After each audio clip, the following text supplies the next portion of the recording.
할렐루야. 오늘도 새날을 주신 하나님을 찬양합니다. 어제는 거룩한 주를 보내고 또다시 새로운 한 주간을 시작합니다. 주의 말씀과 기도로 승리하는 이 한 주간이 되시기를 주님의 이름으로 축원합니다. 오늘 우리에게 주신 하나님 말씀은 출애굽기 2장인데요. 그 중에 10절 한 절만 봉독해 드리도록 하겠습니다. 하나님의 말씀을 경청하시기 바랍니다. 그 아기가 자라매 바로의 딸에게로 데려가니 그가 그의 아들이 되니라. 그가 그의 이름을 모세라 하여 이르되 이는 내가 그를 물에서 건져내었음이라 하였더라. 아멘. 오늘도 이 말씀을 통해 우리에게 주신 하나님의 음성을 듣게 되길 바랍니다. 생육하고 번성하여 땅에 충만하라. 이것은 창조 때 하나님께서 모든 생명에게 주신 축복이고 약속이지요. 이 약속은 아브라함 때에 다시 한 번 더 하나님의 약속으로 아브라함에게 주어집니다. 내가 너로 큰 민족을 이루고 내게 복을 주어 내 이름을 창대하게 하리니 너는 복이 될지라. 아멘. 그리고 이 약속은 야곱의 가족들이 애굽에 내려와 살면서 성취되어가는 과정에 있지요. 출애굽기 1장 7절에 보면 이스라엘 자손은 생육하고 불어나 번성하고 매우 강하여 온 땅에 가득하게 되었더라. 아멘.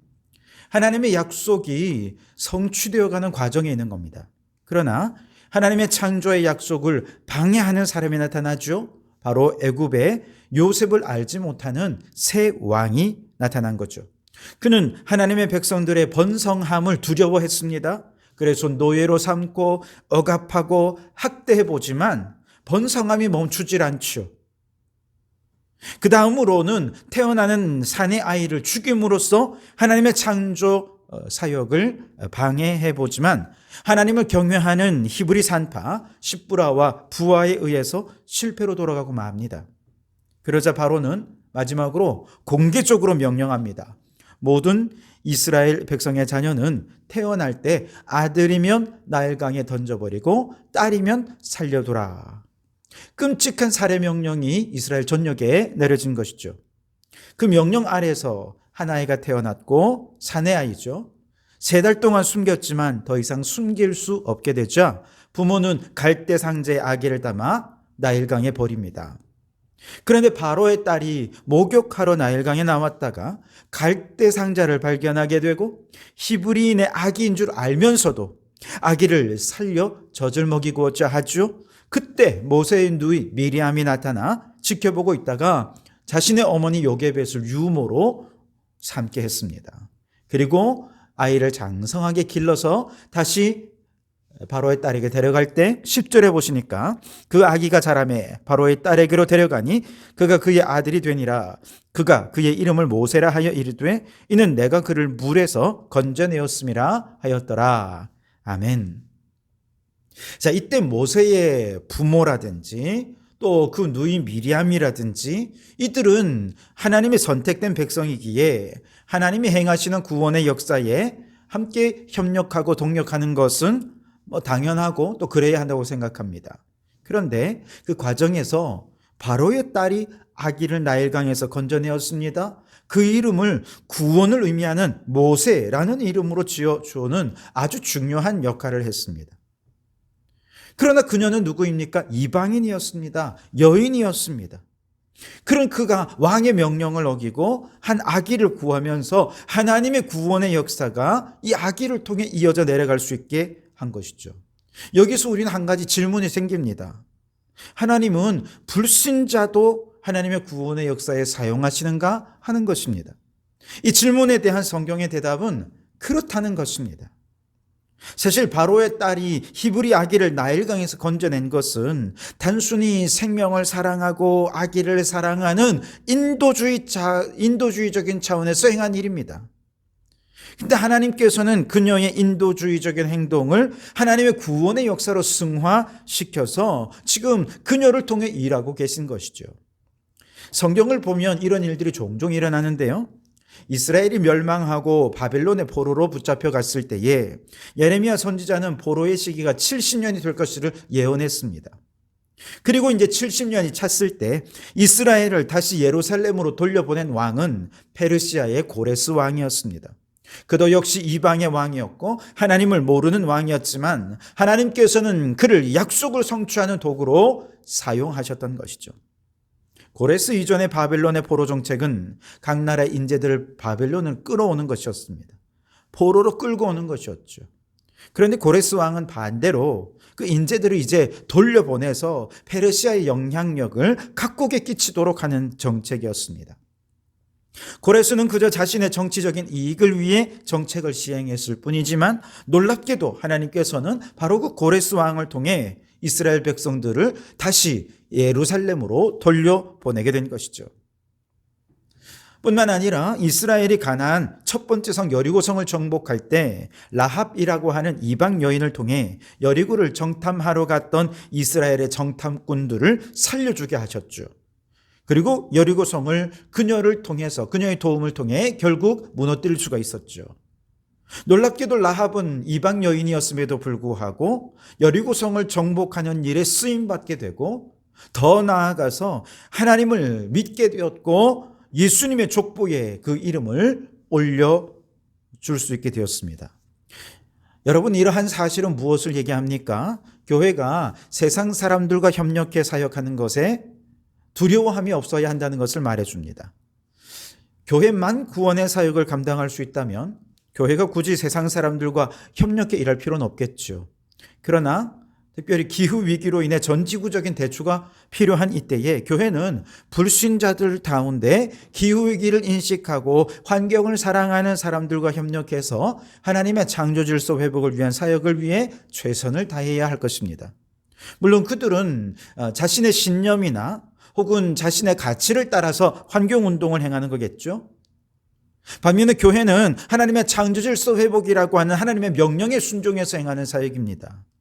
서로 행동하는 동기는 다르지만 결과적으로 이루고자 하는 목표가 동일하기에 전 지구가 함께 협력해야 하는 이 중차대한 문제 앞에 한 사람이라도 더 협력해서 창조질서 회복과 하나님의 나라 건설이라는 목표를 함께 달성해내는 동력을 이루어야 하는 것. 기후위기뿐만이 아닙니다. 여러분들의 각자의 삶에서 하나님 나라를 위해 행하는 모든 일에 불신자들의 조력을 받고 불신자들과 협력하는 것을 여러분 결코 두려워하지 마십시오. 왜냐하면 하나님께서는 하나님 나라의 일을 위해서 많은 사람이 협력하도록 우리를 부르셨기 때문에 그렇습니다. 그래서 꼭 필요한 일에 하나님께서 반드시 동력자를 세워주시고 그들을 불러서 함께 협력하여 선을 이루게 하실 줄 믿습니다. 여러분, 오늘 이 하루 하나님 나라를 위해 헌신하며 살아갈 때 하나님께서 반드시 돕는 자를 보내어 주실 것을 기대하시고 그들을 만나 함께 소통하고 협력하여 하나님의 나라를 이루어가는 우리 성도들이 되시기를 주님의 이름으로 축원합니다. 자, 이어지는 모세 이제 초기 성인기의 개인의 삶의 모습은 장차 이스라엘 민족이 겪게 될 일들을 먼저 겪게 되는 것을 볼 수 있는데요. 즉 모세는 다양한 방식으로 자기 백성의 운명을 앞질러 체험하면서 그들의 가까운 미래를 예고하는 그런 존재로 하나님께 쓰임을 받습니다. 어떤 경우냐 하면 우선 11절에서 모세는 이제 이스라엘의 압제받는 모습을 보게 되는데요. 11절 12절에 보시면 모세가 장성한 후에 한 번은 자기 형제들에게 나가서 그들이 고되게 노동하는 것을 보니 어떤 애굽 사람이 한 히브리 사람 곧 자기 형제를 치는 것을 본지라 좌우에 살펴 사람이 없음을 보고 그 애굽 사람을 쳐 죽여 모래 속에 감추니라 그랬습니다. 자, 이때 모세가 애굽 사람을 쳐 죽였다라고 말할 때 히브리어로 쳐 죽였다 이 말은 낙하라는 동사를 사용하는데요. 여러분, 이 말은 놀랍게도 하나님께서 장차 10가지 재앙으로 애굽 사람들을 치시는 하나님의 행동을 가르칠 때도 낙하라고 하는 동사를 사용한다는 거예요. 이것은 하나님의 행동이라는 것입니다.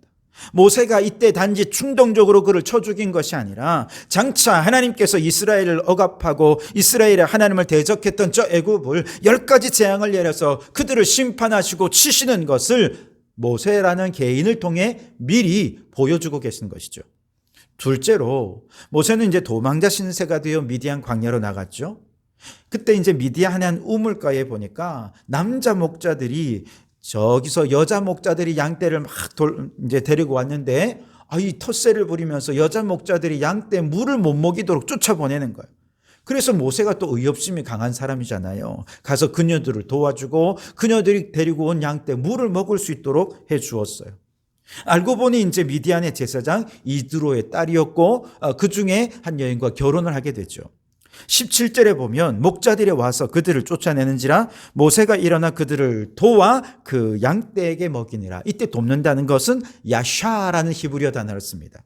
19절에 보면 같은 내용을 이제 그 이드로의 딸들이 아버지께 얘기해 줄 때 모세가 우리를 건져내어 주었다라고 하는 건져내다라고 하는 말을 나찰이라는 히브리어를 쓰는데요. 여러분 이 두 단어가 모두 하나님께서 이스라엘을 애굽에서 건져내시는 하나님의 구원의 행동을 나타내는 단어라는 거예요.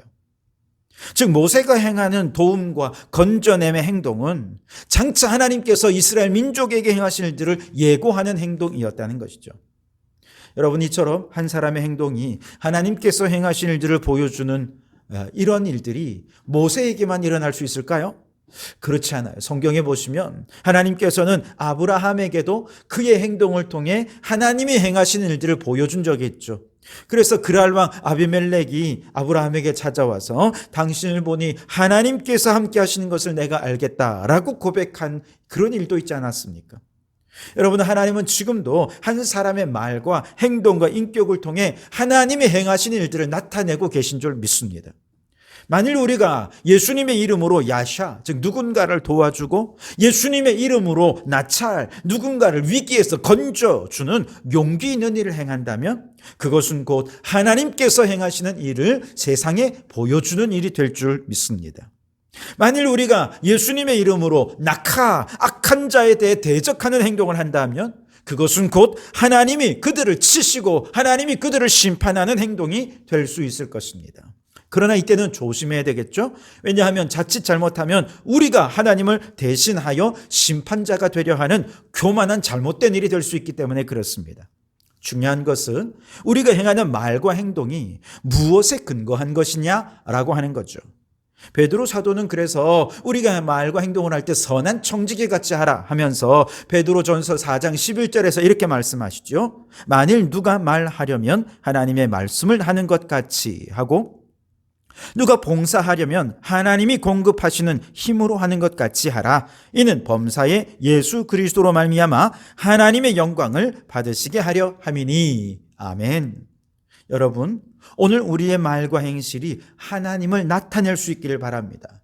그래서 우리는 우리를 통해 세상 사람들이 하나님을 발견하고 그 착한 행실을 보고 하늘에 계신 우리 아버지께 영광을 돌려드릴 수 있게 되기를 주님의 이름으로 축원합니다. 기도하겠습니다. 하나님, 어제는 거룩한 주일을 보내고 새로운 한 주간을 시작하게 하시니 감사합니다. 주신 은혜, 주신 말씀 마음에 새겨서 이 한 주간 기도하는 한 주간이 되게 하옵소서. 기도 중에 들려주시는 믿음의 확신의 나팔 소리를 듣게 하시고 어떤 어려움도 잘 인내하여 마지막에 승리의 찬송을 올려드리는 저희들이 되게 하옵소서. 주님, 하나님 나라의 일을 위해 불신자들과 협력하는 것을 두려워하지 않게 하옵소서. 하나님께서 요소마다 돕는 자들을 세워주신 줄 믿습니다. 그들과 잘 협력하고 소통해서 기후위기뿐만 아니라 하나님 나라 사역에 동력할 수 있는 지혜와 능력을 더하여 주옵소서. 주님, 오늘 우리의 말과 행실이 하나님을 나타내는 거룩한 향기가 되고 빛이 되게 하옵소서. 그리하여 우리의 착한 행실을 통해 세상 사람들도 하나님께 영광을 돌려드리게 하옵소서. 예수님 이름으로 기도하옵나이다. 아멘.